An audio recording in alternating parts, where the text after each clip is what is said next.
You've been through decades of life experience. You've raised children, built careers, navigated complex relationships, and survived challenges that would break younger versions of yourself. You are smart, capable, and strong.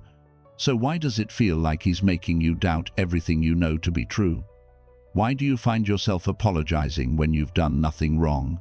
Why are you suddenly questioning your own judgment, your own perceptions, your own worth? Here's the uncomfortable truth that nobody wants to talk about. The men who target older women are often the most sophisticated manipulators you will ever encounter. They don't use the crude tactics that work on younger, less experienced women. No, they've adapted. They've evolved. They know exactly what to say, exactly when to say it, and exactly how to make you feel like you're losing your mind. And they're counting on one thing, that you won't recognize the pattern until it's too late. Today, I'm going to decode the exact phrases, the specific words, and the psychological warfare tactics that manipulative men use specifically on mature, experienced women. Because knowledge is power, and once you hear these patterns, you'll never unhear them. You'll recognize them instantly, and you'll protect yourself before the damage is done. Welcome to a conversation that might save your sanity, your self-esteem, and possibly your entire future. I'm here because too many incredible women over 40 are being systematically dismantled by men who have weaponized language itself. And I'm not just talking about obvious insults or name-calling. I'm talking about the sophisticated verbal tactics that sound loving, sound reasonable, sound concerned, but are actually designed to destabilize your sense of reality. Before we dive deep into this critical topic, I need your help to make sure this message reaches every woman who needs to hear it. If you find value in what I'm sharing today, please hit that like button. It tells the algorithm that this content matters, and it helps us reach more women who need this information. Drop a comment below sharing your experiences or thoughts, whether you've encountered these phrases or whether this video has opened your eyes to something you hadn't recognized before. Your comments create a community where we can support each other, and they also boost the visibility of this content. Share this video with the women in your life, your friends, your sisters, your mother, your daughters, anyone who might benefit from understanding these manipulation tactics. And if you haven't already, subscribe to this channel and turn on notifications, because we're building a community of empowered, aware women who refuse to be manipulated. We share psychology-backed insights that protect you from toxic dynamics and help you build the life you deserve. And if you really want to support this mission, if you believe in creating content that genuinely helps women protect themselves, consider supporting the channel with super thanks. Your contribution helps us continue producing in-depth, well-researched content that serves you and our entire community. Every bit of support makes a difference, and I genuinely appreciate each and every one of you who chooses to contribute. Now, let's talk about the words that should make your internal alarm system start screaming. The phrase, "you're too sensitive." Let's start with perhaps the most insidious phrase in the manipulator's arsenal, and one that's particularly effective on older women. You're too sensitive. These three words are not an observation, they're a weapon. When a man says this to you, what he's actually saying is this: your emotional response to my behavior is the problem, not my behavior itself. Think about what happens when someone tells you you're too sensitive. Your focus immediately shifts from what he did to how you reacted. You start questioning yourself. Maybe I am overreacting. Maybe I'm being unreasonable. Maybe my feelings are wrong. And that's exactly what he wants. He wants you to internalize the idea that your emotional responses are flawed, excessive, inappropriate. Here's what makes this particularly effective on mature women. You've lived through an era where women were routinely dismissed as hysterical, emotional, irrational. Those messages got internalized. When he tells you you're too sensitive, he's activating decades of conditioning that taught you to minimize your own feelings, to doubt your own perceptions, to prioritize male comfort over your own boundaries. But let's examine this logically. Sensitivity is not a flaw, it's a feature. Your ability to perceive emotional nuances, to pick up on inconsistencies, to feel when something is wrong, that's your evolutionary advantage. That's your emotional intelligence at work. When you feel hurt, angry, or uncomfortable, that feeling is data. It's information. It's your internal guidance system telling you that something needs attention. When he dismisses that as being too sensitive, he's not making an objective assessment of your emotional state. He's attempting to gaslight you into ignoring your own instincts. He's training you to disregard the very feelings that would protect you from his manipulation. And the more you accept this framing, the more you'll tolerate behavior that hurts you, because you'll be too busy questioning whether your hurt is valid. A healthy partner responds to your feelings with curiosity and concern. If you're hurt, he wants to understand why. If you're uncomfortable, he wants to address what's causing that discomfort. He doesn't tell you that your feelings are the problem. He recognizes that if you're feeling something, there's a reason, and that reason matters because you matter. The phrase, "you're remembering it wrong." This is gaslighting in its purest form, and it's devastatingly effective because it targets something that older women are often already anxious about. Memory. As we age, we become more aware of occasional forgetfulness. We misplace keys, we forget names, we walk into rooms and forget why we're there. It's normal aging, but it creates a vulnerability that manipulative men exploit ruthlessly. When he tells you that you're remembering something wrong, he's not correcting a simple factual error. He's systematically undermining your trust in your own mind. And here's the pattern you need to watch for. The things you're supposedly remembering wrong are never neutral facts. They're always things that make him look bad, that reveal his lies, that expose his manipulation. You remember him saying he'd be home by 8. He comes home at midnight. You mention it. He says you're remembering wrong. He said he'd be late. You must have misheard. You remember him promising to help with something important. He doesn't follow through. You bring it up. He says, "That's not what he said." You're confused. Maybe you imagined that. Conversation. You remember him being rude to your friend. He denies it completely. Are you sure that happened? Maybe you're mixing him up with someone else. Each instance seems small, easy to doubt yourself about. Maybe you did mishear. Maybe you are confused. But when you step back and look at the pattern, you realize something chilling. You're never remembering wrong about positive things. You're never remembering wrong when it would make him look good. You're only remembering wrong when the accurate memory would hold him accountable. This is not about your memory. This is about his manipulation. He's discovered that he can evade responsibility for his actions by convincing you that those actions never happened or didn't happen the way you know they did. And the more often he does this, the more you start to doubt everything. Did that conversation happen? Did he really say that? Am I losing my mind? Here's what you need to understand. If you have a clear, specific memory of something that happened and he's telling you it didn't happen that way, trust your memory. Especially if this is a pattern. Especially if the things you're supposedly misremembering always conveniently absolve him of wrongdoing. Your memory isn't the problem. His willingness to lie directly to your face about shared experiences is the problem. And if you want to protect yourself from this particular tactic, start documenting things, not in an obsessive way, but simply noting important conversations, promises, plans. When he says you're remembering wrong, you can refer back to your notes. You'll quickly discover one of two things. Either your memory is accurate and he's lying, or he'll escalate to criticizing you for keeping notes, which tells you everything you need to know about his intentions. The phrase, "I never said that," this is the close cousin of "you're remembering it wrong," but it deserves its own examination because it's even more aggressive. When he says, "I never said that," He's not suggesting you're confused or mistaken. He's flatly denying that something happened, often something you both know absolutely did happen.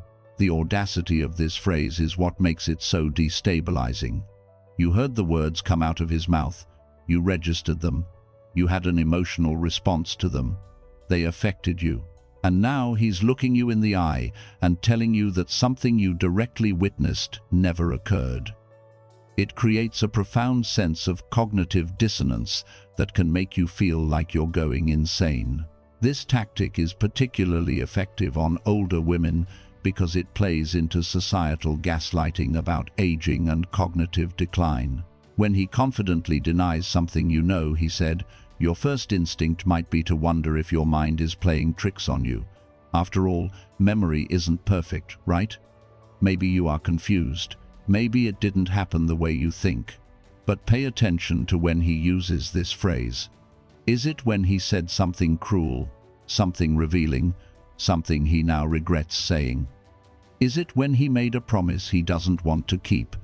Is it when he let a truth slip that exposes his real character or intentions? Men who use this phrase strategically are banking on your self-doubt to allow them to rewrite history in real time. The psychological impact of this repeated denial cannot be overstated.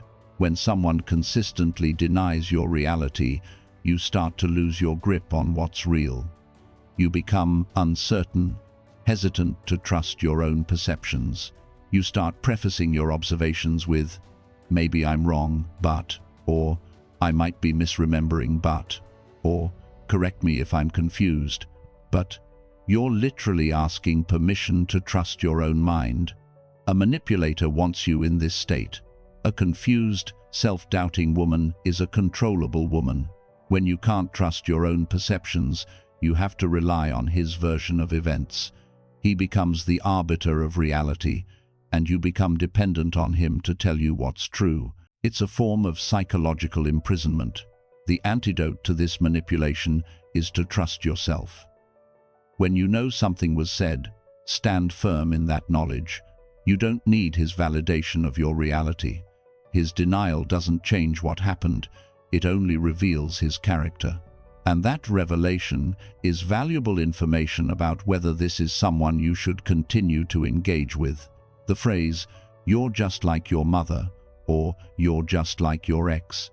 This phrase is a psychological grenade, and manipulative men know exactly what they're doing when they throw it. They're not making a casual observation about similarities. They're weaponizing your fears, your insecurities, and your past pain to control your behavior in the present. Let's start with, "You're just like your mother." For many women, the relationship with their mother is complex, fraught with both love and pain. Maybe your mother was critical, or distant, or too involved, or emotionally volatile, or any number of things that affected you deeply. You've probably spent years in therapy or in self-reflection trying to understand those patterns and avoid repeating them. You've actively worked on not recreating those dynamics in your own life. When he tells you you're just like your mother, he's pressing directly on that tender wound. He's activating your deepest fears about yourself. The implication is clear. You've failed. All that work, all that self-awareness, all that effort to be different, it doesn't matter. You're doomed to become what you feared becoming. But here's what's actually happening. He's watched you, learned about your vulnerabilities, identified your triggers, and he's using them to shut down your legitimate complaints or concerns. You express frustration with his behavior, you're just like your mother. You set a boundary, you're just like your mother. You advocate for your own needs, you're just like your mother. The goal is to make you so afraid of being compared to her that you'll suppress your own voice, your own needs, your own boundaries. You'll contort yourself to be the opposite of whatever he's accused you of being, even if that means tolerating his mistreatment. The same dynamic applies to "you're just like your ex." He's weaponizing your past relationship pain. Maybe that relationship ended badly. Maybe you've done work to understand your role in its dysfunction. Maybe you carry guilt or regret about how it went. When he compares you to the person you were in that relationship, he's suggesting that you haven't grown, you haven't changed, you're destined to repeat those patterns. But notice something crucial. He only makes these comparisons when you're holding him accountable, when you're expressing needs, when you're setting boundaries. He's not saying, "You're just like your mother," when you're being compliant and accommodating. He's saying it when you're being authentic and self-respecting. That tells you everything. This is not about you actually being like your mother or your ex. This is about him finding a verbal weapon that makes you back down. A healthy partner would never deliberately activate your deepest insecurities to win an argument. A healthy partner supports your growth and sees you as separate from your past. When he uses this phrase, he's revealing that he doesn't see you as an individual. He sees you as a collection of vulnerabilities he can exploit. The phrase, "I'm only telling you this because I care about you." This is manipulation disguised as concern, and it's particularly effective because it seems so caring, so loving, so well-intentioned on the surface. Who wouldn't want a partner who cares enough to be honest, even when it's difficult? But let's examine what typically follows this phrase. "I'm only telling you this because I care about you, but you've gained weight, and it's concerning." "I'm only telling you this because I care about you, but people are talking about how you dress."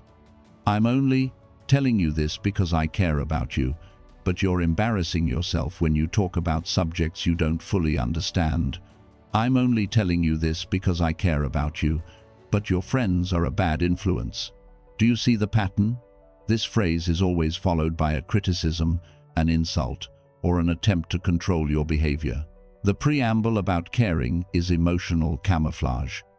It's designed to make you receive the criticism as if it's a gift, as if he's doing you a favor by pointing out your flaws or shortcomings.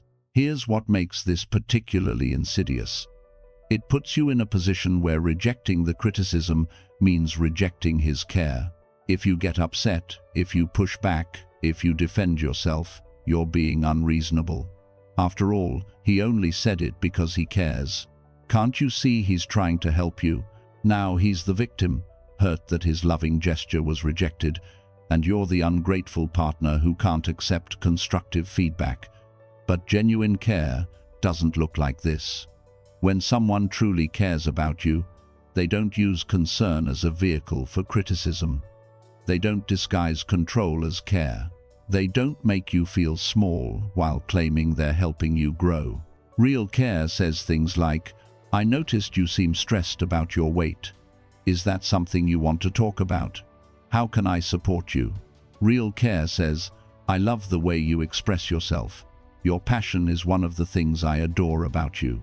Real care builds you up, doesn't tear you down with a smile. When a man uses this phrase regularly, he's training you to accept criticism and control as expressions of love. He's conditioning you to believe that feeling bad about yourself is proof that someone cares. And over time, you start to internalize this. You start to believe that a partner who isn't criticizing you doesn't care as much. You mistake emotional abuse for emotional investment. The older we get, the more vulnerable we can be to this particular manipulation, because we've accumulated more insecurities, more areas where we feel we don't measure up to societal standards. Aging in a culture that devalues older women creates wounds that manipulative men exploit. When he criticizes your appearance, your body, your relevance, your knowledge, he's pressing on bruises that society already created. But here's what you need to remember. Someone who truly cares about you doesn't make you feel worse about the things you're already insecure about. Someone who truly cares about you doesn't use your vulnerabilities against you. Someone who truly cares about you builds your confidence, celebrates your strengths, and supports you through your struggles without making you feel defective. The phrase, "you're overreacting." Here we have another classic invalidation technique that serves multiple manipulative purposes simultaneously. When he tells you you're overreacting, He's accomplishing several things at once. He's dismissing your feelings, avoiding accountability for his actions, and making the problem about your response rather than his behavior. Let's say he does something hurtful. Maybe he makes a disrespectful comment about you in front of others. Maybe he ignores you all evening while paying attention to someone else. Maybe he breaks a promise that was important to you. You express that you're hurt, angry, or disappointed. His response? You're overreacting. With those two words, he's shifted the entire dynamic. Suddenly, the issue isn't what he did. The issue is your excessive reaction to what he did. He's not defending his actions or explaining his behavior. He's attacking your emotional response.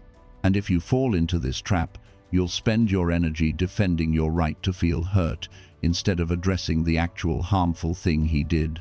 This is particularly effective on older women because we've been socialized our entire lives to be reasonable, to be moderate, to keep our emotions in check, to not make a scene.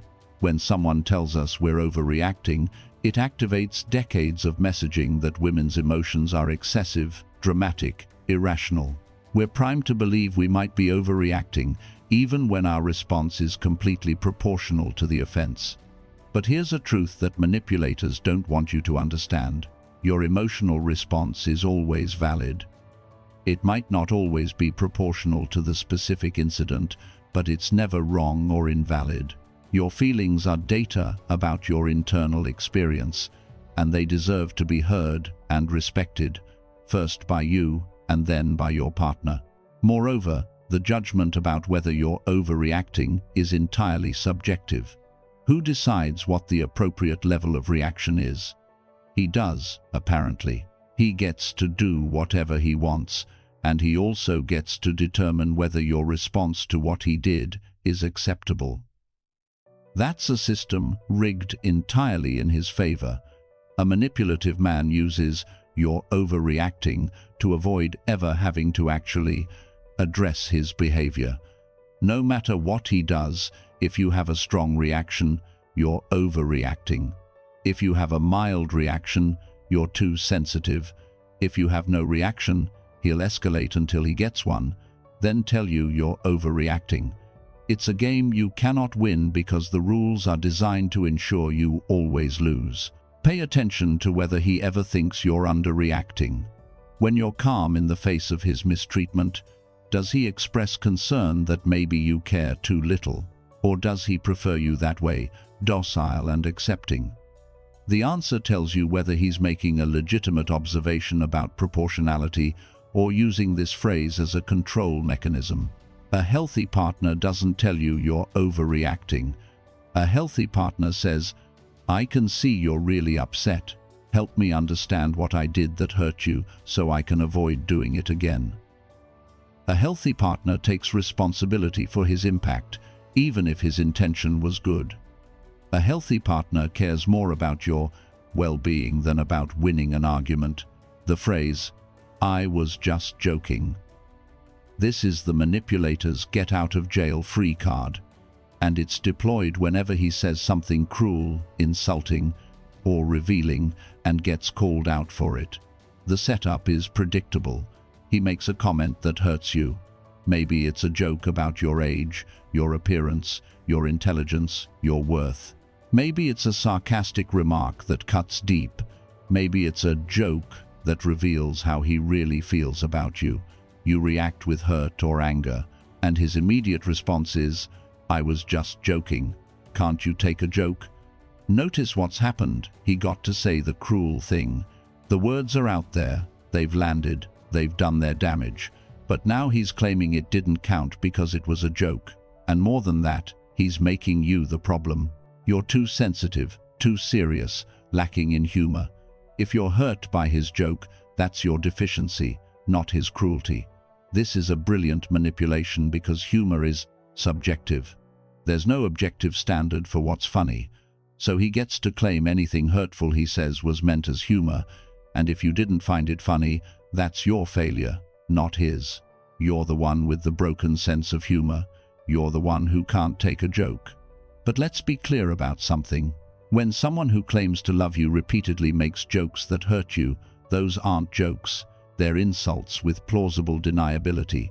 They're truths disguised as humor.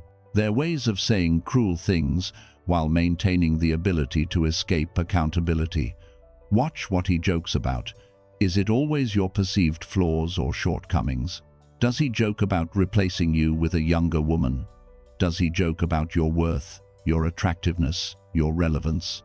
Does he joke in ways that reinforce your insecurities? Because those aren't jokes. Those are verbal abuse with a laugh track. And pay attention to how he responds when you tell him his jokes hurt. Does he apologize and stop making those kinds of jokes? Or does he double down, telling you you're too sensitive, you can't take a joke, you're no fun? A person who cares about you doesn't keep doing things that hurt you, even if he thinks those things are funny. Your pain matters more than his punchline. This tactic is particularly damaging to older women because it taps into cultural messaging that we're humorless, uptight, past our prime. When he jokes about your age, your appearance, your relevance, and then acts like you're the problem for being hurt, he's reinforcing societal devaluation while denying responsibility for it. Here's a simple test. In healthy relationships, jokes bring people together. They create shared joy, inside humor, warmth. In manipulative relationships, jokes create distance. They establish hierarchy. They reinforce one person's superiority and the other's inferiority. If his jokes consistently make you feel worse about yourself, they're not jokes, they're weapons. The phrase, "You're being crazy." Welcome to one of the most damaging phrases in the manipulator's vocabulary. When a man calls you crazy, he's not describing your behavior. He's attempting to discredit you entirely. He's suggesting that your perceptions, your feelings, your thoughts, your reactions, they're all invalid because you, fundamentally, are irrational. This is gendered violence, make no mistake. Women have been called crazy, hysterical, irrational, and unstable for centuries whenever we dare to have feelings, express needs, or challenge male authority. It's been used to dismiss women's legitimate grievances, to avoid accountability, and to maintain power imbalances. When he calls you crazy, he's reaching for a weapon that has centuries of sexist oppression behind it. But it's even more insidious than that. Calling someone crazy is crazy-making in itself. When you express a legitimate concern and he responds by telling you you're crazy, he's gaslighting you into questioning your own sanity. If you believe him, if you internalize the idea that you might be crazy, you'll stop trusting your own perceptions. And once you stop trusting yourself, you become entirely dependent on him to tell you what's real. This is particularly effective on older women because we're already navigating a culture that pathologizes women's aging. We're more vulnerable to suggestions that our minds aren't working properly, that we're becoming irrational, that our perceptions are unreliable. When he calls you crazy, he's activating fears about mental decline, about losing your grip on reality, about becoming the stereotype of the unstable older woman. But here's what you need to understand. When a man calls you crazy, he's almost always doing it in response to you catching him in a lie, setting a boundary, having a feeling he doesn't want to deal with, or otherwise refusing to play along with his manipulation. You're not crazy for noticing inconsistencies in his story. You're not crazy for being upset when he mistreats you. You're not crazy for expecting basic respect and honesty. In fact, the opposite is true. Recognizing manipulation, naming it, and refusing to participate in it is evidence of sanity, not insanity. A crazy person can't accurately perceive reality. A sane person, in a crazy-making situation, absolutely can perceive that something is deeply wrong. Watch for the pattern. When does he call you crazy? Is it when you're being particularly lucid? When you're connecting dots he doesn't want connected? When you're seeing through his manipulations? Because if so, he's not describing your mental state. He's trying to discredit your clarity. A man who loves and respects you never calls you crazy. He might say, "We see this situation differently," or "I don't understand your perspective. Can you help me understand?" Or, "You seem really upset. Let's talk about what's going on." He doesn't dismiss your entire being as irrational. He engages with you as a full person whose thoughts and feelings matter. The phrase, "You're not making any sense," this is a close relative of calling you crazy, but it's more subtle and often more effective because it seems less aggressive. When he tells you you're not making any sense, he's suggesting that the problem isn't what you're saying, it's how you're saying it. You're incoherent, unclear, illogical, impossible to understand. But let's examine when this phrase typically appears. You're trying to explain why something he did hurt you, or you're trying to describe a pattern you've noticed in his behavior, or you're attempting to set a boundary, and he responds with exasperation. "You're not making any sense. I can't even understand what you're trying to say." This is a derailing tactic. Instead of addressing the content of what you're saying, he's attacking the form, and it puts you on the defensive immediately. Now you're not discussing his hurtful behavior, you're defending your ability to communicate clearly. You're trying to explain yourself differently, more clearly, more simply, in a way he can understand. And often, the more you try to clarify, the more confused he claims to be. Here's the reality. You're probably making perfect sense, but what you're saying is something he doesn't want to hear, something that would require him to change his behavior or acknowledge wrongdoing. So he pretends not to understand. He makes it your communication problem rather than his behavior problem. This is particularly damaging to older women because we've watched our mothers and grandmothers be dismissed as rambling, unclear, confused as they aged. We're primed to believe that maybe we aren't communicating well, maybe we are being confusing, maybe the problem is our inability to express ourselves clearly. But think about this. Do other people understand you? Can you communicate effectively with friends, family, colleagues? Do you successfully navigate complex conversations in other areas of your life? Because if you can communicate clearly with everyone except him, the problem isn't your communication skills. The problem is his willingness to engage honestly with what you're saying. Often, this phrase is used when you're actually making too much sense, when you're articulating exactly what's wrong, when you're clearly naming the manipulation, when you're connecting patterns he'd prefer remain disconnected. His confusion is strategic. By claiming not to understand, he avoids having to respond to valid criticisms. A healthy partner works to understand you. If something is unclear, he asks clarifying questions. He engages in good faith with what you're trying to communicate. He doesn't use his claimed confusion as a weapon to avoid accountability. He recognizes that if you're struggling to express something, it's probably because it's important and difficult, and he should pay more attention, not less. The phrase, "If you really loved me." This phrase is emotional blackmail in its potted, purest form. It's an attempt to leverage your love as a tool for control. The structure is always the same. If you really loved me, you would do what I want. If you really loved me, you wouldn't question me. If you really loved me, you'd trust me.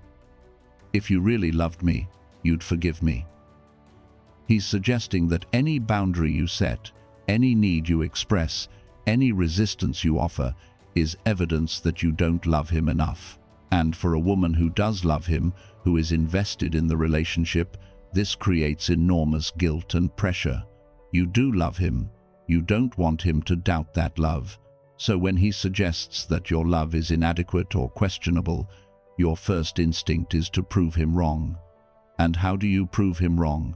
By doing exactly what he wants, by abandoning your boundaries, by suppressing your needs, by demonstrating through compliance that your love is real. This is manipulation, and it's particularly effective on mature women because we've often been socialized to demonstrate love through self-sacrifice. We've been taught that if we really love someone, we put their needs first.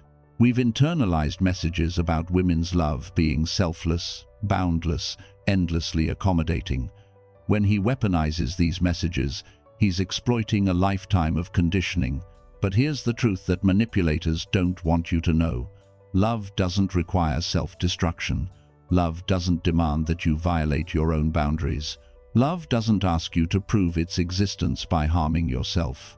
Real love includes self-love. Real love maintains boundaries. Real love says, I love you and I also love myself, and both of those things matter. When someone tells you, if you really loved me, they're almost always asking you to do something that isn't good for you. They're asking you to ignore red flags, to accept mistreatment, to sacrifice your well-being, to compromise your values. And they're framing that request as a test of your love, knowing that you'll struggle to say no without feeling guilty. But flip this phrase around. If he really loved you, would he ask you to prove your love by harming yourself? If he really loved you, would he use your affection as a manipulation tool? If he really loved you, would he make you choose between loving him and respecting yourself? The answer is no. Someone who genuinely loves you never makes your love feel like a burden you must prove by diminishing yourself. Pay attention to what follows. If you really loved me. Is he asking you to trust him despite evidence that he's untrustworthy? To forgive him without changed behavior? To accept treatment you've clearly stated is unacceptable, because those aren't reasonable requests that love should fulfill. Those are unreasonable demands that manipulation disguises as relationship expectations. The phrase, "You're making a big deal out of nothing." This is another classic minimization tactic, designed to make you feel foolish for caring about things that matter to you. When he says this, he's not making an objective assessment about the importance of the issue. He's dismissing your feelings and trying to shame you into silence. The pattern is consistent. Something happens that bothers you. Maybe it's something he did, something he said, something he failed to do. You bring it up. You express that it matters to you, and his response is to trivialize your concern. You're making a big deal out of nothing. Why are you so worked up about this? This isn't even important. Notice what he's doing. He's unilaterally deciding what is and isn't a big deal. He gets to determine what matters and what doesn't. Your assessment of importance is dismissed out of hand, and if you accept his framing, you'll start to doubt whether your concerns are legitimate. Maybe he's right. Maybe this is nothing. Maybe I am making too big a deal out of it. But here's a crucial principle. If something matters to you, it isn't nothing. It doesn't matter whether he thinks it's important. It doesn't matter whether anyone else would care about it. If it affects you, if it bothers you, if it's important to you, then it's something, not nothing. Your feelings aren't subject to his approval or validation. This phrase is particularly damaging because it's often used in a pattern of minimization that trains you to ignore increasingly serious problems. First, he minimizes small things. You learn not to bring up minor concerns because they're nothing.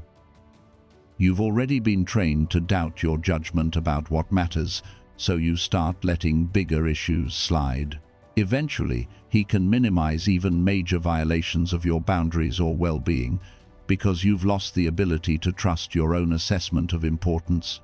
The goal is to make you feel like you're high-maintenance, oversensitive, demanding, difficult. To make you feel like you're the problem for caring about things, rather than him being the problem for doing things worth caring about. And over time, you'll stop bringing things up. You'll suffer in silence rather than risk being told again that you're making something out of nothing. But in healthy relationships, partners care about what matters to each other, even if they personally don't think it's a big deal. If your partner tells you something bothers them, a loving response is, "Okay, that matters to you, so it matters to me. Help me understand, and let's figure out how to address it." It's not, "That's nothing, you're overreacting, you're being ridiculous. The things that bother you are not nothing. They're information about your values, your boundaries, your needs. A partner who dismisses them as nothing is a partner who doesn't value your internal experience. And you deserve someone who takes your feelings seriously, even about things he personally wouldn't care about. The phrase, "I can't do anything right." This is one of the most manipulative phrases in existence because it flips the entire script. You've brought up a legitimate concern about his behavior, and instead of addressing that concern, he makes himself the victim. Suddenly, you're not talking about what he did wrong. You're dealing with his feelings about being criticized. When he says, "I can't do anything right," he's accomplishing several manipulative goals simultaneously. First, he's making you feel guilty for bringing up a problem. Second, he's positioning himself as the injured party. Third, he's ensuring that you now have to comfort and reassure him instead of getting your needs addressed. And fourth, he's making you hesitant to bring up future concerns because you don't want to make him feel bad. This is called DARVO: deny, attack, reverse victim and offender. He denies wrongdoing, attacks you for bringing it up, and reverses the dynamic so that he's the victim and you're the offender. And it's devastatingly effective because it exploits women's socialized tendency to prioritize others' feelings over their own. You brought up one specific thing he did that hurt you, one thing, but his response suggests that you're constantly criticizing him, that nothing he does is good enough, that he's perpetually failing in your eyes. This is a gross exaggeration designed to make you feel like you're the problem, and it works. You find yourself backpedaling, reassuring him, telling him that's not what you meant, that he does so many things right, that you appreciate him. And what's happened? The thing he did wrong never gets addressed. Your hurt never gets validated. Your need never gets met. Instead, you're managing his feelings about being held accountable. The conversation has been completely derailed, and he's escaped responsibility while also making you feel guilty for even bringing up the issue. This is particularly effective on mature women because we've spent decades managing other people's emotions, often at the expense of our own. We're practiced at soothing, reassuring, making others feel better.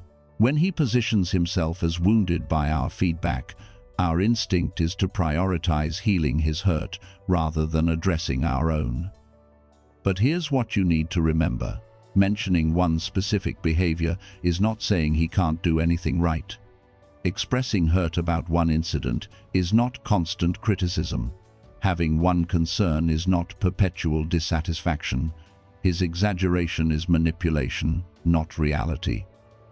A mature, emotionally healthy man can receive feedback without falling apart or making you comfort him. He can hear, "This thing you did hurt me," without hearing, "You're worthless and terrible." He can take responsibility for his impact without needing you to reassure him that he's still a good person. The emotional labor of managing his feelings about his own behavior should not fall on you. The phrase, "You're too independent." This is a fascinating manipulation because it takes a strength and reframes it as a flaw. Independence is generally considered a positive quality.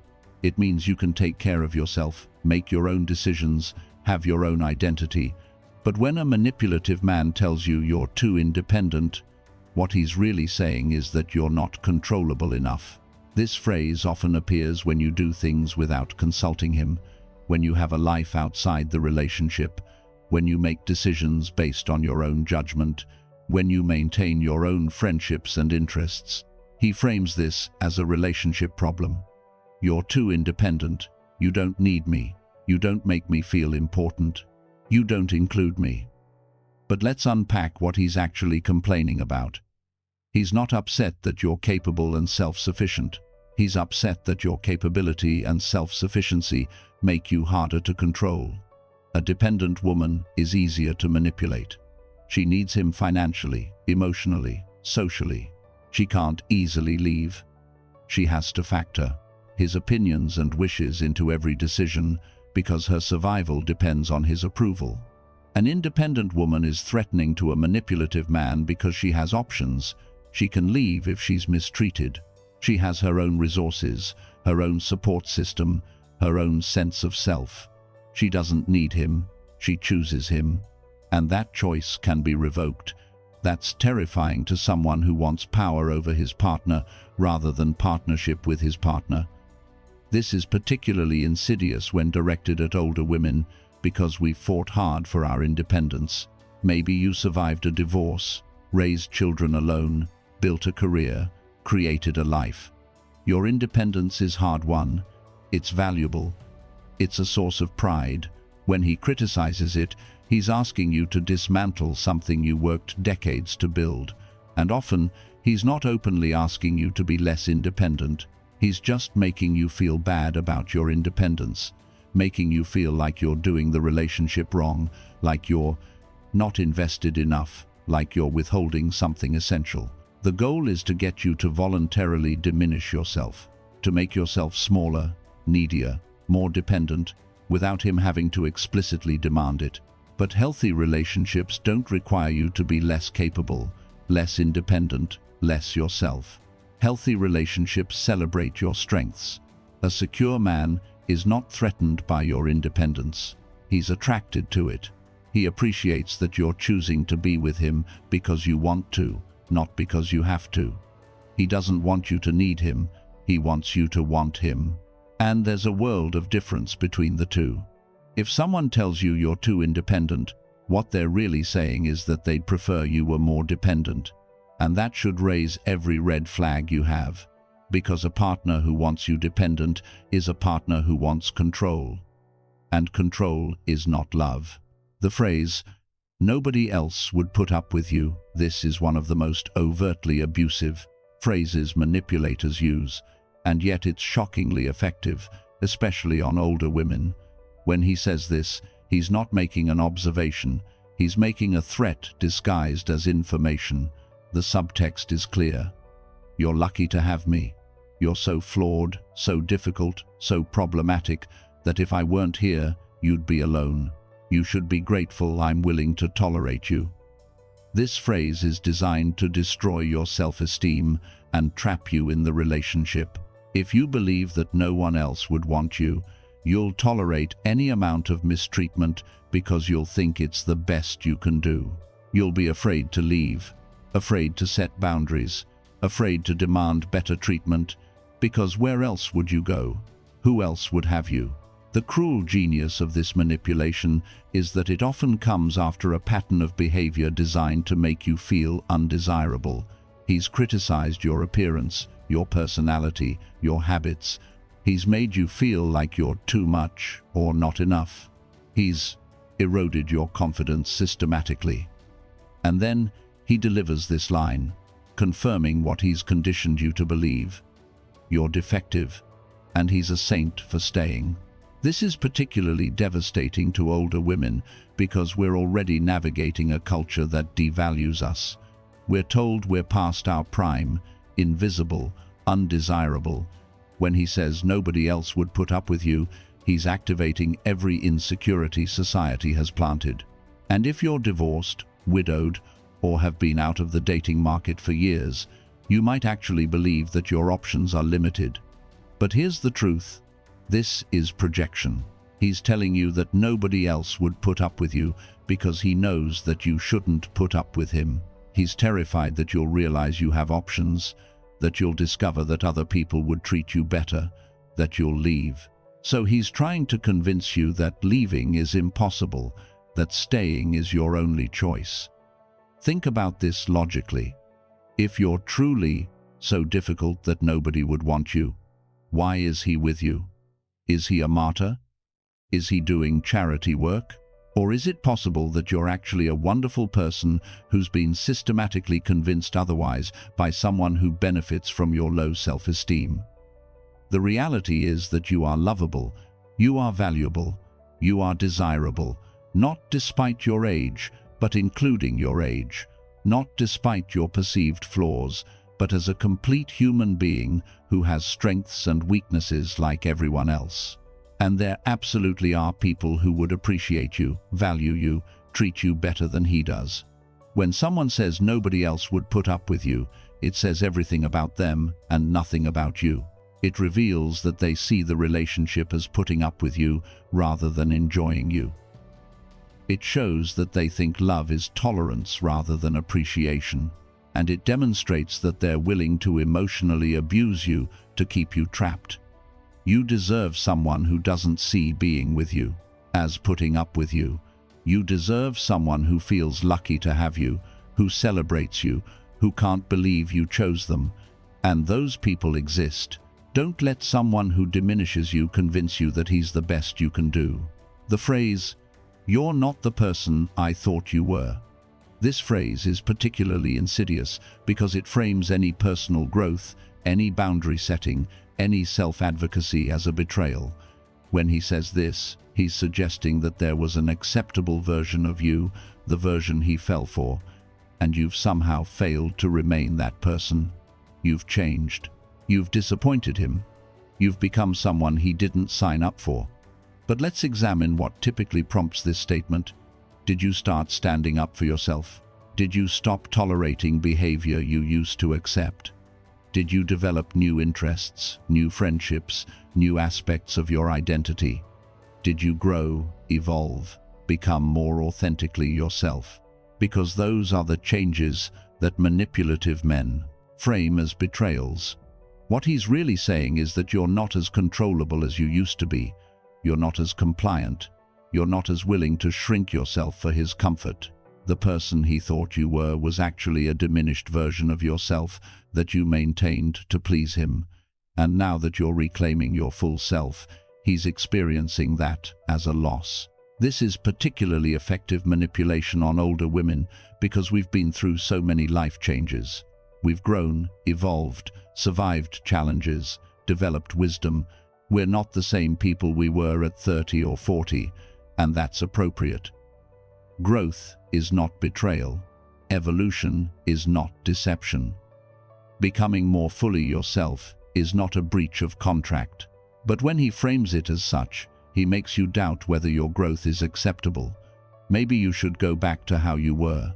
Maybe you've changed too much. Maybe you owe it to him to be the person he fell in love with, and so you contort yourself, trying to be a version of yourself you've outgrown, trying to fit back into a box you've expanded beyond. Here's the reality. People change. That's not just acceptable in a relationship, it's inevitable. And healthy partners grow together. They support each other's evolution. They fall in love with new versions of each other repeatedly over the years. They don't demand that their partner remain frozen in time. When someone says, "You're not the person I thought you were," ask yourself what changed. If you've become more confident, more boundaried, more self-respecting, those aren't negative changes. If he liked you better when you were less of those things, that tells you everything you need to know about what he values in a partner. A man who truly loves you as an evolving person. He's curious about who you're becoming. He supports your growth even when it's uncomfortable for him. He doesn't weaponize your personal development as evidence that you've betrayed him. The phrase, "After all, I've done for you." This is transactional thinking disguised as relationship equity. When he says, "After all I've done for you," he's keeping score. And more than that, he's suggesting that the things he's done for you have created a debt that you now owe. This isn't partnership. This is a ledger. Typically, this phrase appears when you're not doing what he wants, when you're setting a boundary, when you're expressing dissatisfaction. And his response is to remind you of all his contributions to the relationship as if they've purchased your compliance. "I did this for you. I gave you that. I helped you with the other thing. Therefore, you owe me obedience, gratitude, acceptance of mistreatment." But relationships aren't transactions. Love isn't a business deal where kindnesses and contributions are exchanged for control and compliance. When you do something for someone you love, it should be freely given, not held over their head as leverage for future demands. This is particularly manipulative when directed at older women. because we've often been in relationships where we gave enormous amounts, raised children, supported careers, maintained homes, provided emotional labor, and received little recognition or appreciation. When a man now claims to have done so much for us, we might be vulnerable to feeling guilty, to feeling like we owe something, to feeling like we should be more grateful. But take a moment and actually assess the ledger he's claiming. What has he done for you? Is it things that any decent partner should do?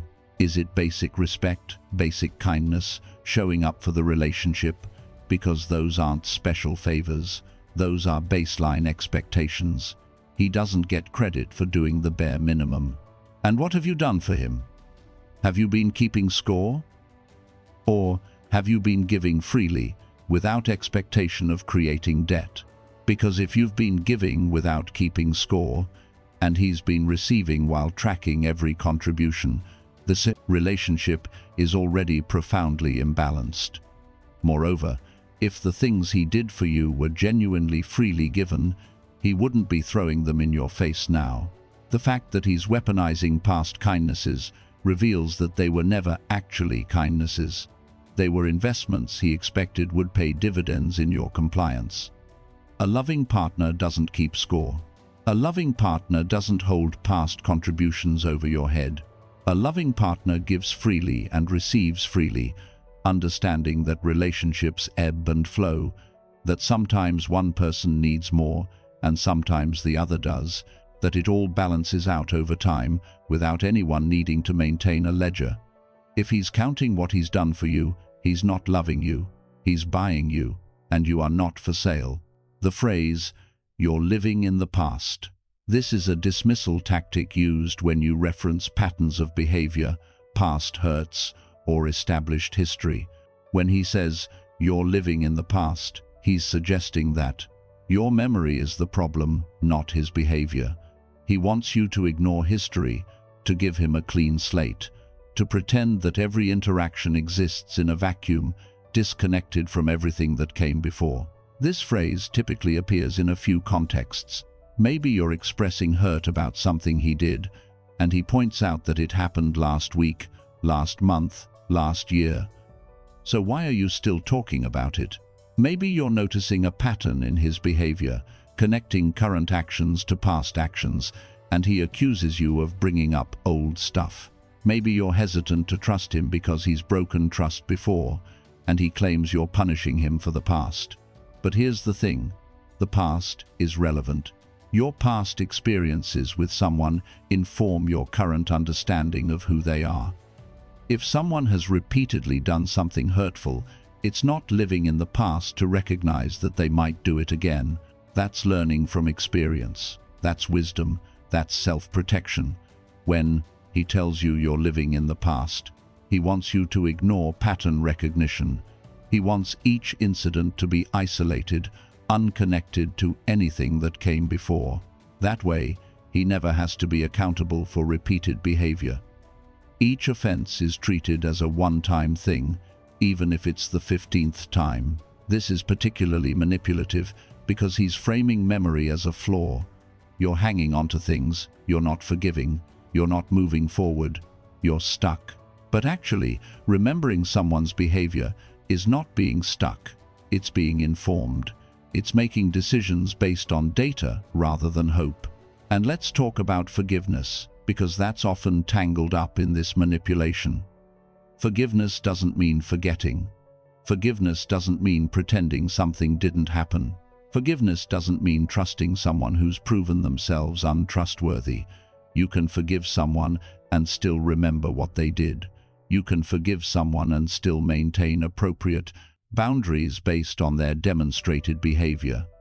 The demand that you ignore the past is a demand that you make decisions based on his words rather than his actions. His words right now might be promising, apologetic, sincere sounding, but his actions over time tell the truth. When you're living in the past, you're actually just being realistic about the present based on established patterns. A man who has genuinely changed doesn't mind you being cautious. He understands that trust has to be rebuilt through consistent, changed behavior over time. He doesn't demand that you immediately forget his past actions. He accepts that he created legitimate reasons for doubt, and he patiently demonstrates through sustained different behavior that he's worthy of renewed trust. The phrase, "you always" or "you never," these are absolutist statements that take a specific behavior or incident and blow it up into a character indictment. You always do this. You never do that. You're always criticizing me. You never appreciate anything I do. These statements are almost never literally true, but their purpose isn't accuracy. Their purpose is to shut down the conversation and make you defensive. When you bring up a specific instance of his problematic behavior and he responds with, "You always do this," he's shifted the focus from his specific action to your alleged pattern. Now you're not discussing what he did. You're defending yourself against an exaggerated characterization of your behavior. You're saying, "That's not true. I don't always. Remember when I didn't," and the original issue is forgotten. This is particularly damaging in the context of bringing up legitimate concerns. Maybe he did something hurtful, and when you mention it, he says, "You always bring up past mistakes." Well, maybe you bring them up because they're relevant, because they're part of a pattern, because they hurt you and weren't resolved. But now you're defending how often you bring things up, rather than addressing what he did. The absolutist language also makes it impossible to discuss anything without it becoming a referendum on someone's entire character. One instance of forgetting something becomes, "You never remember anything." One moment of frustration becomes, "You're always angry." One reasonable request becomes, "You're always demanding something." This is effective manipulation because nobody wants to believe they always do something negative or never do something positive. So, when accused, we naturally defend ourselves, providing counterexamples, explaining context, proving the absolutism wrong, and in doing so, we completely lose sight of the actual issue at hand. Watch for this pattern. When you bring up something specific, does he immediately generalize it? When you express a feeling about one situation, does he make it about your character overall? Because that's deflection. That's avoiding accountability by making the conversation too big, too abstract, too impossible to navigate productively. A healthy response to a specific concern sounds like, "I hear that you're upset about what happened yesterday. Let's talk about that specifically." An unhealthy response sounds like, "You're always upset about something. You never give me credit for what I do right." See the difference? In healthy relationships, people can discuss specific instances without globalizing them. They can say, "This thing that happened bothered me," without the other person claiming they're being characterized as someone who always does wrong. Specific conversations about specific situations lead to specific solutions. Absolute characterizations lead nowhere except defensiveness and resentment. The phrase, "I'm sorry you feel that way." This might sound like an apology, but it's actually one of the most manipulative non-apologies in existence. When someone says, "I'm sorry you feel that way," they're not taking responsibility for their actions. They're expressing regret about your feelings, which subtly implies that your feelings are the problem, not their behavior. A real apology acknowledges wrongdoing and takes responsibility. "I'm sorry I hurt you. I was wrong to say that. I shouldn't have done that." It centers the action that caused harm, not the response to that action. But "I'm sorry you feel that way" centers your feelings as if they're unfortunate, but disconnected from anything he did. The subtext is clear. "I'm sorry you're experiencing these feelings, but I'm not accepting that I did anything wrong to cause them. Your feelings are your problem. I'm being magnanimous by expressing sympathy for your emotional state, but I'm not admitting fault." This pseudo-apology allows him to look like he's taking the high road while actually doing nothing. He gets credit for apologizing without having to change anything about his behavior. He gets to position himself as the bigger person, sympathetic to your emotional struggles, while implicitly framing you as overly emotional about nothing. This is particularly effective on women because we're socialized to accept emotional labor and emotional responsibility. When he says, "I'm sorry you feel that way," we might actually appreciate what sounds like empathy. We might even feel guilty for making him apologize for our feelings. We might think, maybe he's right. Maybe this is about my feelings. Maybe I am just too sensitive. But you know what's missing? Any acknowledgement that his behavior caused those feelings. Any recognition that your emotional response is proportional and valid. Any actual commitment to behaving differently in the future. "I'm sorry you feel that way" requires nothing of him. It demands nothing. It changes nothing. Compare that to a real apology. "I'm sorry I spoke to you that way. It was disrespectful, and you didn't deserve it. I'll work on managing my frustration better." That's accountability. That's recognizing cause and effect. That's acknowledging that actions have impacts and taking responsibility for those impacts.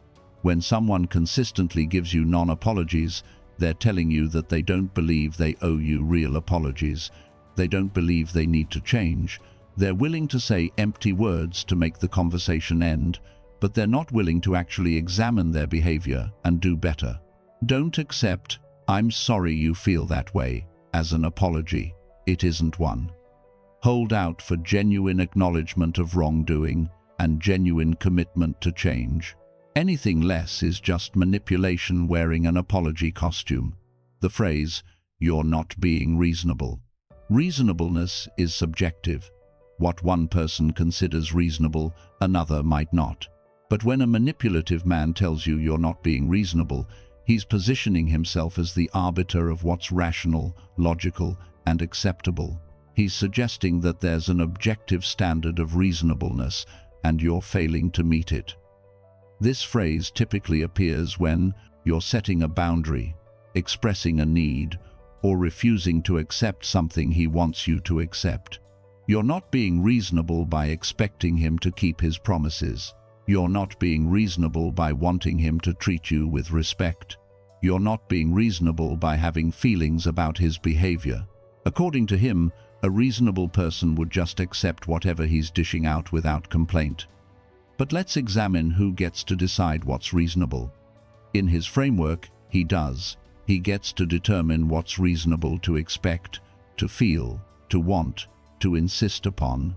Your assessment of reasonableness is automatically dismissed as unreasonable. That's a power dynamic disguised as a rationality discussion. This is particularly effective on older women because we've been socialized to be reasonable, to be moderate, to not ask for too much, to not make waves. When someone tells us we're being unreasonable, it activates decades of conditioning about proper feminine behavior. We don't want to be unreasonable. We don't want to be difficult. We don't want to be demanding. So we backtrack, we moderate our requests, we accept less than we need. But here's the truth. Your needs are reasonable simply because they're your needs. You don't need his permission or validation to determine what you require in a relationship. You don't need him to agree that your boundaries are reasonable. You just need to maintain them. Moreover, notice what happens in healthy relationships when there's a disagreement about reasonableness. Both people acknowledge that they're coming from different perspectives. They negotiate. They compromise.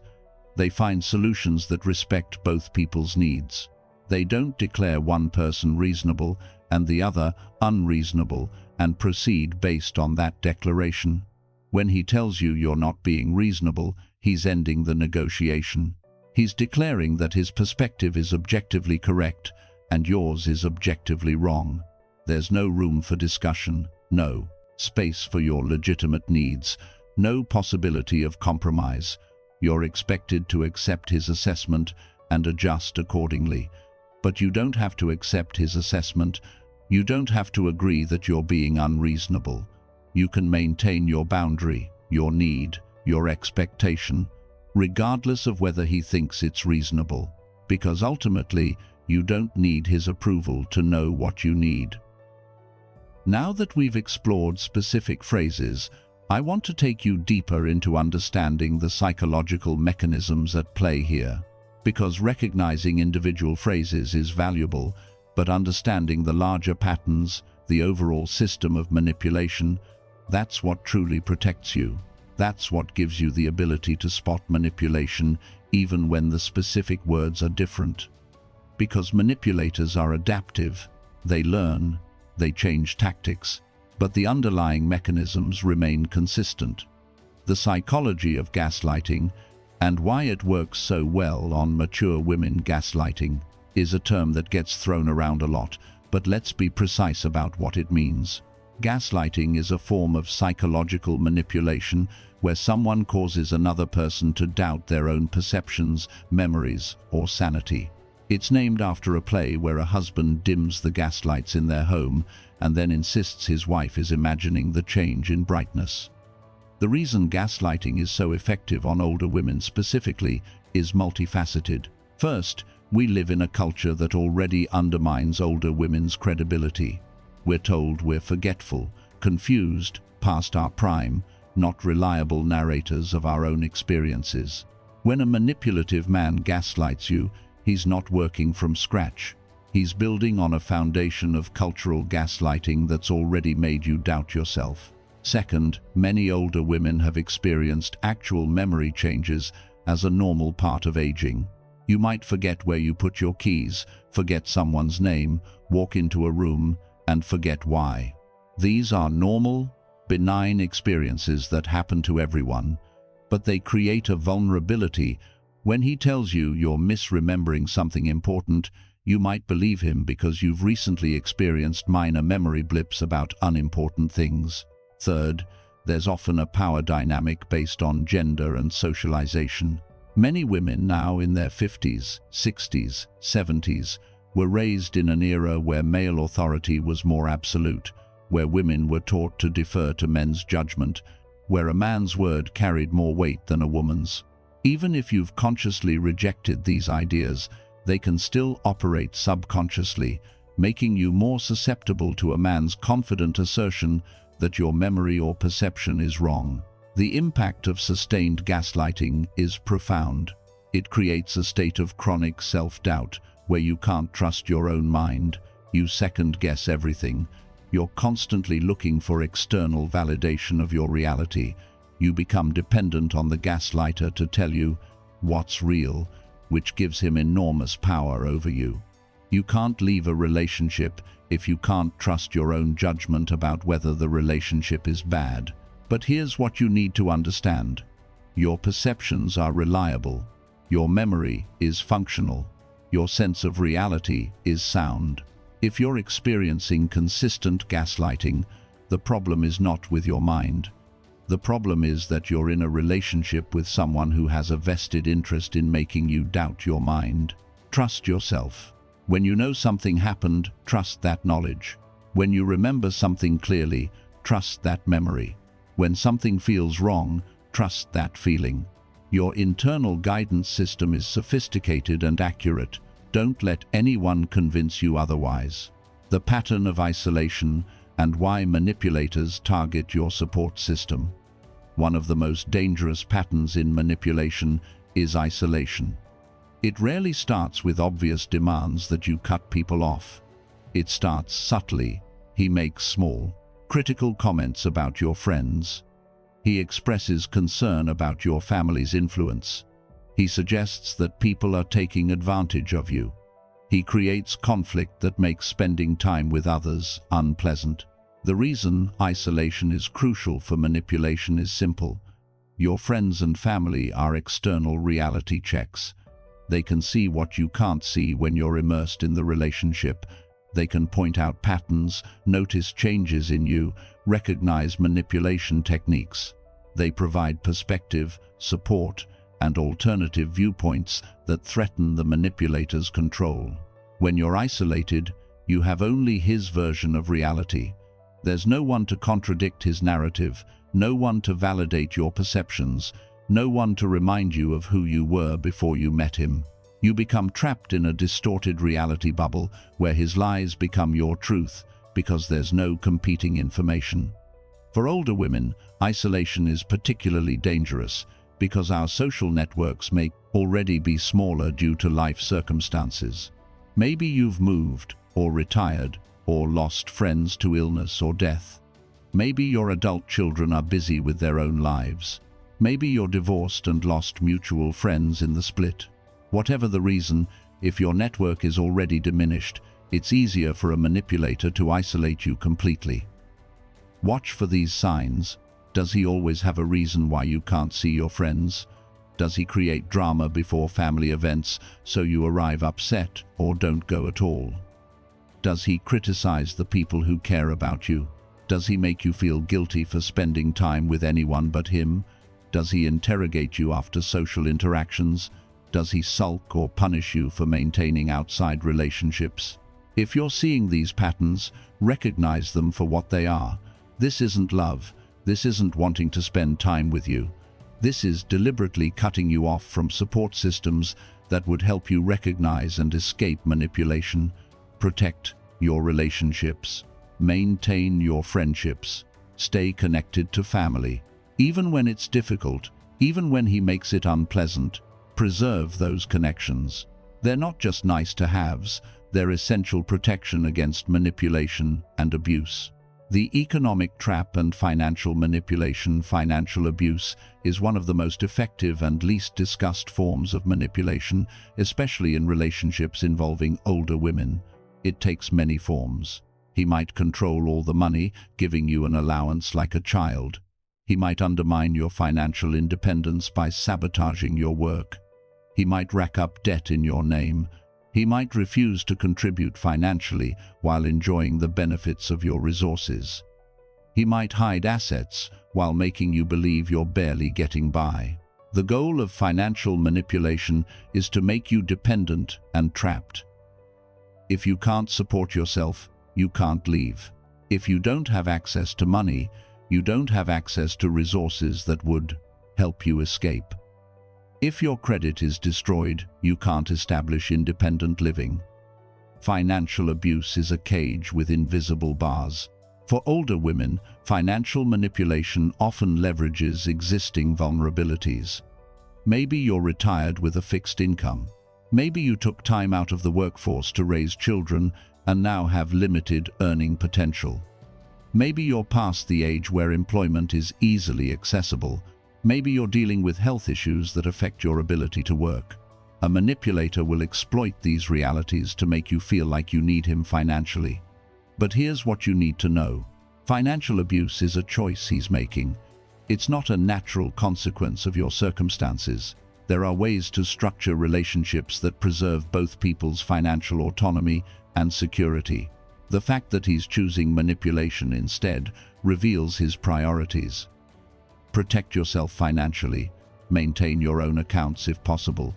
Keep your own credit. Don't co-sign loans. Don't let him talk you into financial decisions that benefit him at your expense. Understand your financial situation clearly. Know what assets exist, what debts exist, what your rights are. Financial literacy is self-defense, and if you're already in a situation of financial dependence, know that it doesn't mean you're stuck.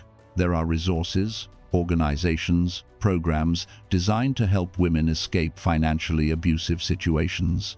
Financial dependence is a real obstacle, but it's not an insurmountable one. Don't let him convince you that you can't survive without him financially. You can. It might be difficult, but it's possible. The cycle of abuse and why you keep going back. If you've ever wondered why you keep going back to someone who hurts you, why you keep believing things will change, why you can't seem to leave even when you know you should, you need to understand the cycle of abuse. This isn't a weakness in you. This is a predictable psychological pattern that abusers exploit. The cycle typically has 4 phases. First, there's the tension-building phase. You can feel it coming. He's irritable, critical, controlling. You're walking on eggshells, trying to manage his mood, trying not to set him off. The atmosphere is tense and anxiety-provoking. Second, there's the incident. He explodes. There's emotional abuse, maybe physical abuse. Definitely verbal abuse. He says horrible things. He does harmful things. This is the acute crisis, the moment of obvious abuse. Third, and this is crucial, there's the reconciliation phase. He apologizes. He's sorry. He didn't mean it. It won't happen again. He was stressed. He was tired. You misunderstood. But he loves you. He can't live without you. He'll change. Often, this phase involves love bombing, grand gestures, intense affection, promises, gifts. Fourth, there's the calm phase. Things are good. He's on his best behavior. You're hopeful. Maybe this time really is different. Maybe he really has changed.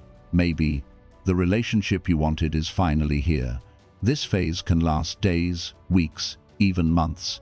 And it's this phase that keeps you hooked, because if it was all bad all the time, you'd leave. But it's not. There are genuinely good moments. There are times when he's the person you fell in love with. There are periods where the relationship feels like what you hoped it would be.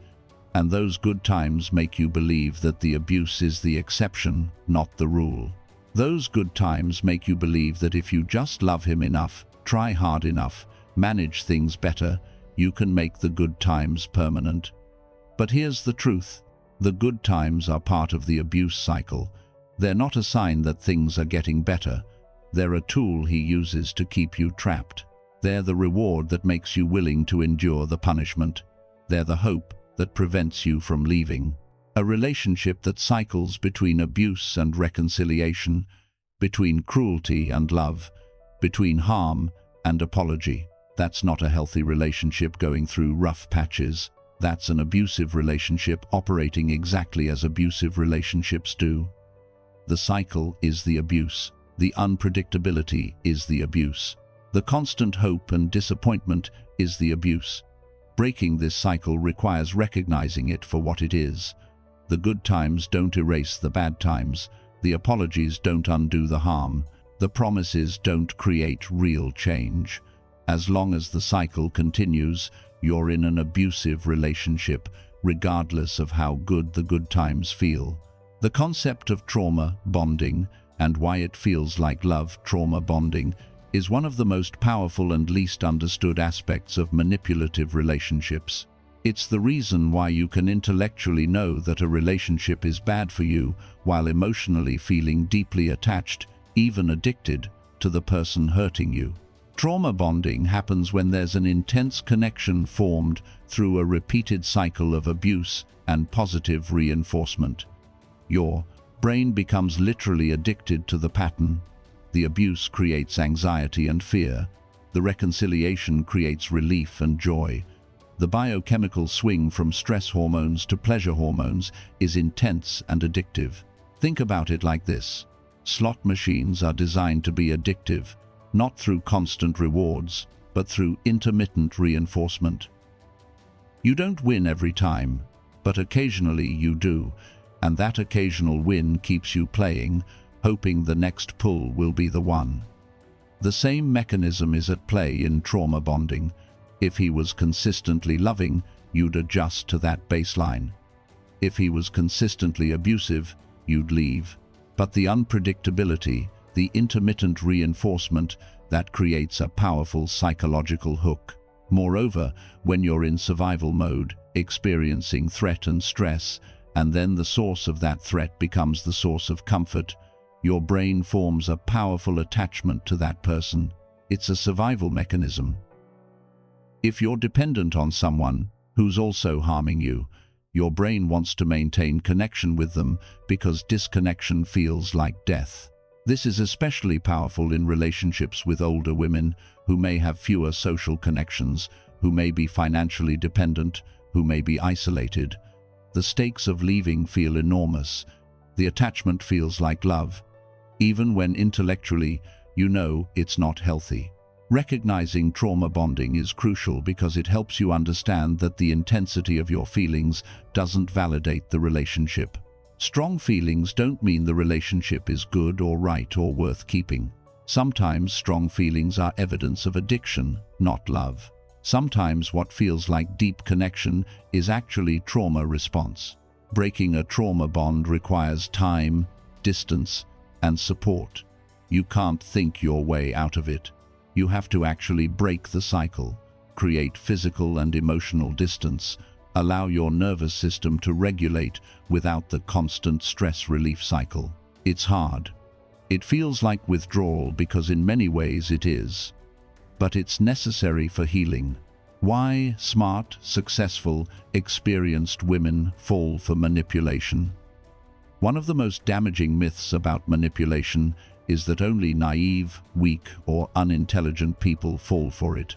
This is absolutely false, and believing it actually makes you more vulnerable, because if you think you're too smart to be manipulated, you won't recognize manipulation when it's happening to you. The truth is that smart, successful, accomplished, experienced women are often specifically targeted by manipulators. Why? Because they present a desirable target. They often have resources, financial stability, established lives.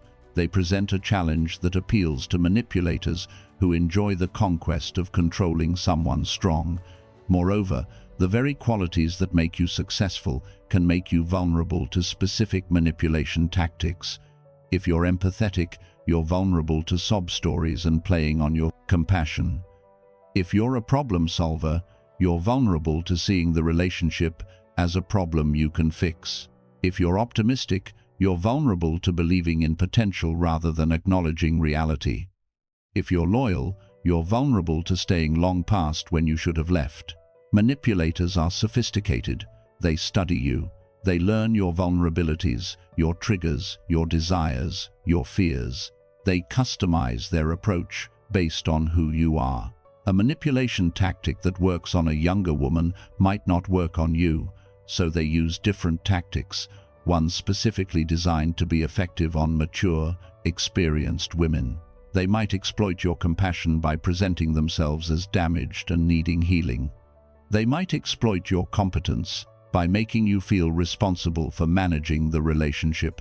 They might exploit your life experience by suggesting that at your age, this is the best you can do. They might exploit your success by making you feel guilty for having more than they do. Understanding that manipulation can happen to anyone, regardless of intelligence or experience, is crucial. It's not a reflection of your worth or capabilities. It's a reflection of the manipulator's skill and willingness to exploit vulnerabilities that all humans have. The shame and self-blame that many women feel when they realize they've been manipulated actually keeps them trapped longer because they don't want to admit, even to themselves, that it's happening. Let go of the idea that you should have known better. Let go of the idea that being manipulated means you're weak or foolish. It doesn't. It means you encountered someone willing to exploit your humanity, your capacity for love, your desire for connection. That's on them, not you. The role of societal conditioning in making older women vulnerable. We cannot discuss manipulation of older women without acknowledging the broader societal context that makes this manipulation more effective. We live in a culture that systematically devalues older women, that treats aging as something shameful for women while often seeing it as distinguished in men, that sends consistent messages that a woman's worth decreases with age. These cultural messages create vulnerabilities that manipulators exploit. If you've internalized messages that you're less attractive, less desirable, less valuable because you're older, you're more likely to feel grateful when a man shows interest. You're more likely to tolerate poor treatment because you believe your options are limited. You're more likely to doubt your worth and accept his assessment of you as accurate. Moreover, many women in their 50s, 60s, and beyond grew up in an era with different gender dynamics. Even if you've consciously evolved beyond them, early socialization around female deference to male authority, around women's role as relationship managers and emotional caregivers, around the importance of being likable and accommodating, these messages can still operate subconsciously. A manipulator understands these cultural vulnerabilities and exploits them. He might make comments about your age, knowing they'll hit tender spots. He might suggest you're lucky to have him because who else would want an older woman? He might leverage cultural ageism to make you feel insecure, dependent, grateful for his presence in your life. But here's what you need to remember. Cultural messages about older women's worth are lies. They're lies designed to maintain hierarchies, to sell products, to control women. Your value doesn't decrease with age. Your desirability doesn't expire. Your worth isn't determined by how closely you match impossible beauty standards. You are valuable, desirable, worthy of love and respect at any age. The fact that culture sends different messages doesn't make those messages true. And a man who weaponizes cultural ageism against you is revealing his character, not accurately assessing your worth. Understanding the broader context of how society sets you up for this manipulation can be both painful and liberating.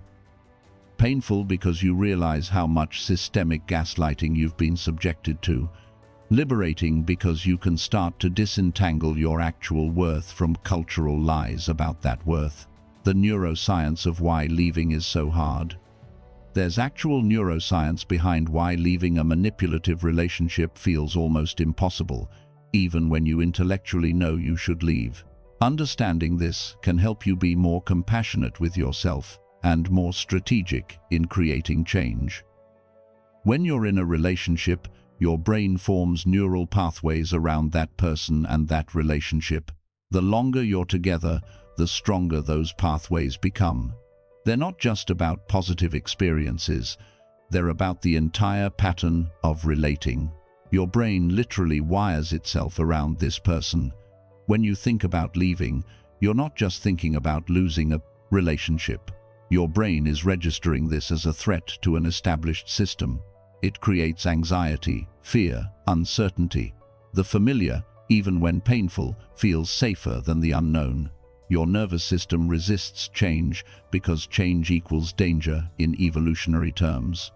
Moreover, if you've been in a manipulative relationship for a while, you're likely in a chronic state of stress. Chronic stress affects brain function. It impairs decision-making, reduces clarity, increases emotional reactivity, makes it harder to plan and execute complex changes like leaving a relationship. You're trying to make one of the biggest decisions of your life while your brain is functioning suboptimally due to the stress created by the situation you're trying to escape from. Additionally, if there's trauma bonding, your brain is literally addicted to the cycle. Breaking that addiction creates withdrawal symptoms, anxiety, depression, obsessive thinking, physical symptoms. Your brain is craving the cycle. It's adapted to, even though that cycle is harmful. Understanding this neuroscience helps you recognize that the difficulty of leaving isn't a character flaw, it's a biological reality. Your brain is doing what it's designed to do, maintaining the familiar and resisting change.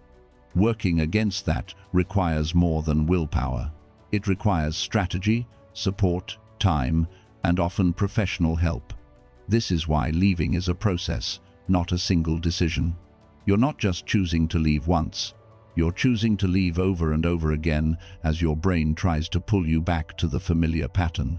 You're retraining your nervous system, building new neural pathways, allowing your brain to detoxify from the addictive cycle. Be patient with yourself. Recognize that you're working against powerful biological systems. Get support. Work with a therapist who understands trauma and manipulation. Give yourself time and grace. Leaving is hard not because you're weak, but because you're human. Now that we've explored the psychology and patterns, let's talk about practical strategies for protection, recognition, and escape. Because awareness without action is just painful knowledge.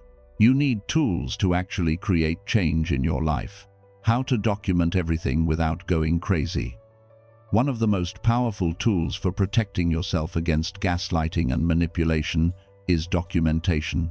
But this needs to be done strategically, not obsessively, because you don't want to consume your life with evidence gathering. Here's a practical system. Keep a simple journal, either physical or digital, but make sure it's private and secure. After significant conversations or incidents, take a few minutes to note the date, what happened, what was said, how you felt. You don't need elaborate detail, just enough to have a record.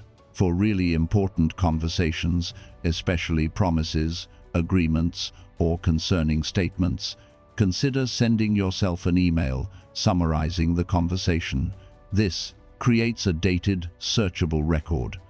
Or if you're comfortable with technology, there are private note apps with timestamps. If he's denying things he said, consider recording conversations. Check your local laws first, as some jurisdictions require two-party consent. But if legal in your area, having audio records can be incredibly validating when you're being gaslit about what was said. Screenshots are your friend. If concerning conversations happen via text, email, or social media, screenshot them. Store them in a secure place he doesn't have access to. These become evidence not just for potential legal proceedings, but for your own reality checks when he claims things didn't happen. The key is to document enough to protect yourself without becoming obsessed. You're not building a court case every day. You're creating safety nets for your sanity. When he tells you something didn't happen and you can refer back to your notes and see that it absolutely did, that grounds you in reality. Recognizing the difference between accountability and abuse. One tactic manipulators use is to frame all accountability as abuse. When you express hurt, he claims you're attacking him. When you set a boundary, he claims you're being controlling. When you expect basic respect, he claims you're being demanding. He flips the script so that your attempts to address problems become the problem. Here's how to differentiate. Accountability is specific. When you did X, it hurt me because Y. I need Z going forward. Accountability focuses on behavior and its impact. Accountability includes room for response and dialogue. Accountability is about creating understanding and change. Abuse is global. You're a terrible person. Abuse attacks character, not behavior. Abuse doesn't allow for response or dialogue. Abuse is about creating shame and control. Accountability is occasional and tied to specific situations. Abuse is constant and pervasive. Accountability makes space for both people's perspectives. Abuse demands capitulation to one perspective. When you hold someone accountable and they claim you're being abusive, ask yourself these questions. Am I attacking their character or addressing specific behavior? Am I allowing them to respond or demanding silent acceptance? Am I expressing needs or issuing threats? Am I seeking mutual understanding or trying to dominate? If you're genuinely holding someone accountable appropriately and they're claiming abuse, that's manipulation. They're trying to make you afraid to set boundaries, afraid to express needs, afraid to expect basic decency. Don't let them weaponize the language of abuse to avoid accountability. Building your exit strategy safely. If you've determined that you need to leave, safety and strategy are crucial. Leaving is often the most dangerous time in an abusive relationship, whether the abuse is primarily emotional or also physical. Don't announce your intentions until you're ready to execute the plan. Start by securing your essentials. Important documents, copies of financial records, some cash, medications, irreplaceable personal items. Store these somewhere safe that he doesn't have access to. If necessary, give them to a trusted friend or family member. Secure your communication. If he has access to your phone, email, or accounts, change passwords. Enable two-factor authentication. Consider getting a separate phone he doesn't know about for planning purposes. Build your support team. Identify friends, family, or professionals who can help. This might include a therapist, a lawyer, a domestic violence advocate, a financial advisor. You don't have to tell everyone everything, but having people who know you're planning to leave and can support you is crucial. Plan your living situation. Where will you go? Can you stay with someone temporarily? Do you need to secure your own apartment? Are there shelters or resources available? Don't leave without knowing where you're going. If finances are shared, start planning for financial independence. Open your own account if you don't have one. Understand what assets and debts exist. Consult with a lawyer about financial separation. If possible, start setting aside money in a secure account. For your physical safety, plan how you'll leave. Will you leave when he's not there? Will you have someone with you? Do you need to involve police?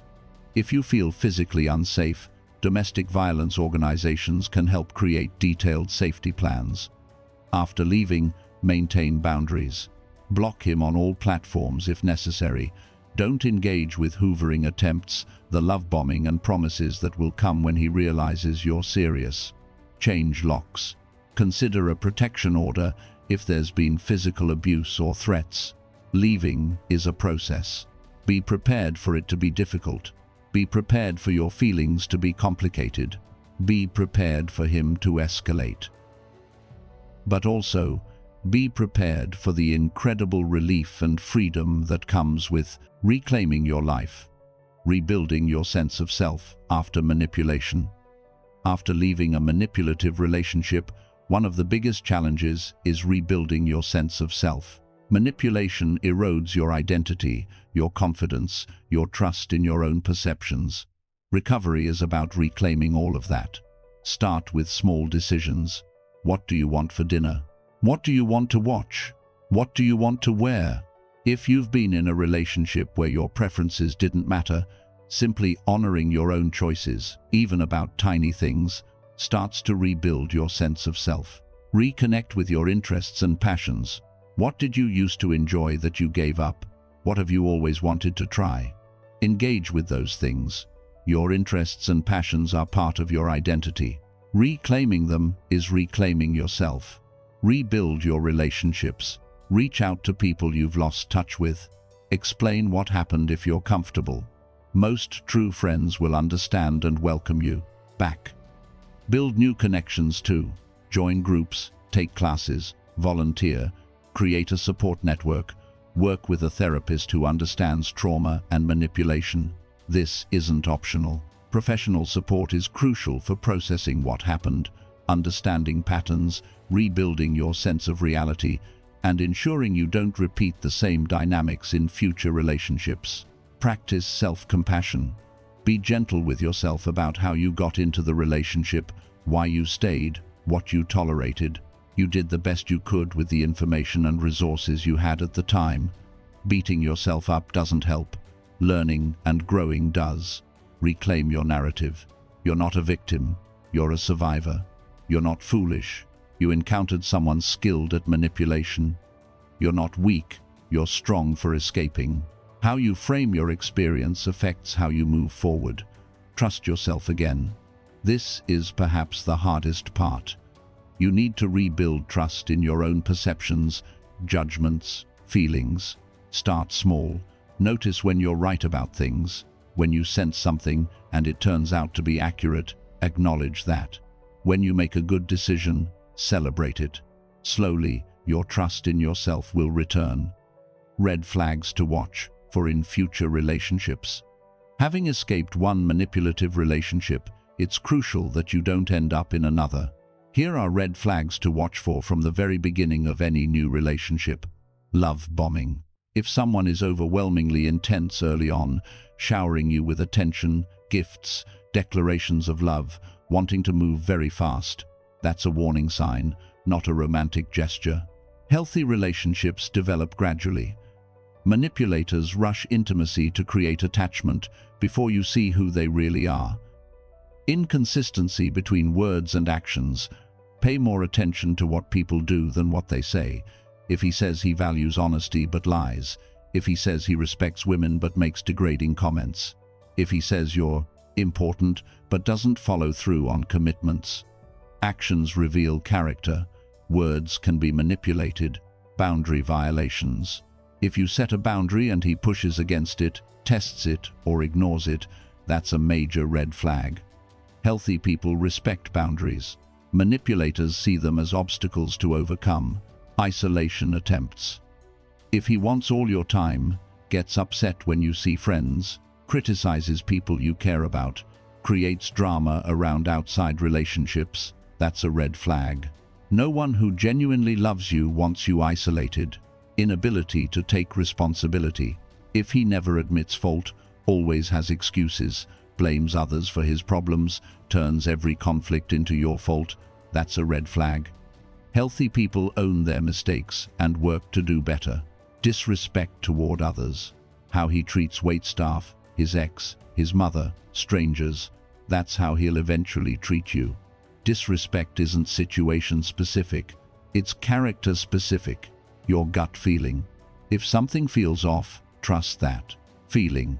Don't talk yourself out of discomfort. Don't rationalize red flags.